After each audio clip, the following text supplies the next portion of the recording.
Quand on vit dans ma sainte volonté, les passions meurent doucement, sans combat et sans tapage. Elles perdent vie par elles-mêmes, car devant la sainteté de ma volonté, les passions n'osent pas se montrer. Si l'âme éprouve les mouvements de ses passions, c'est signe qu'elle n'a pas établi sa demeure continuelle à l'intérieur de ma volonté. Parfois, elle fait des escapades dans sa propre volonté, et ainsi, elle est contrainte à éprouver la puanteur de la nature corrompue.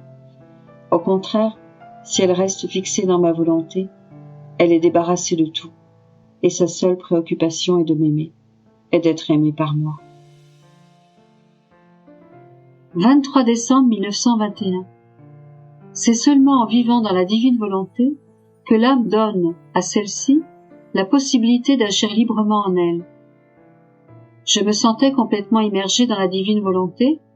Mon doux Jésus venant vers moi me dit « Fille de ma volonté, en vivant et en agissant dans ma volonté, tu en fais surgir des actes nouveaux. Tu me donnes la possibilité de nouvelles œuvres, d'un nouvel amour et d'un nouveau pouvoir. Comme je suis heureux quand la créature m'accorde la liberté d'agir en elle. Au contraire, celle qui ne vit pas dans ma volonté me lie les mains et rend ma volonté sans utilité pour elle. Par la force irrésistible de mon amour, je suis portée au mouvement, à l'action. Seule l'âme qui vit dans ma volonté me donne la liberté d'agir en elle.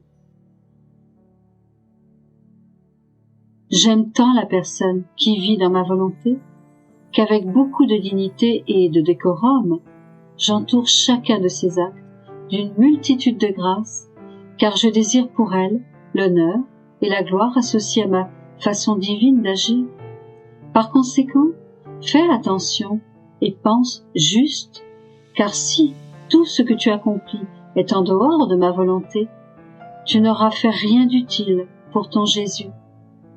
Ah, si tu savais comment l'indolence me pèse, me désole, tu serais plus attentive. Ma fille, mon sommeil était très bref, mais je dormais, et je ne dormais pas pour moi-même, mais pour les créatures.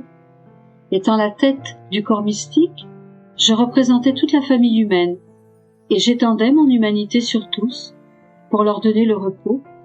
Je voyais toutes les créatures couvertes d'un manteau d'inquiétude, de conflit et d'agitation. Je voyais celles qui tombaient dans le péché et celles qui étaient tristes, celles qui étaient dominées par la tyrannie de leur passion et qui en restaient bouleversées, celles qui voulaient faire le bien et qui luttaient pour l'accomplir. En un mot, il n'y avait aucune paix, parce que la paix véritable est obtenue seulement lorsque la volonté de la créature retourne à sa source, la volonté de son Créateur. En dehors de son centre, de son origine, la créature ne connaît aucune paix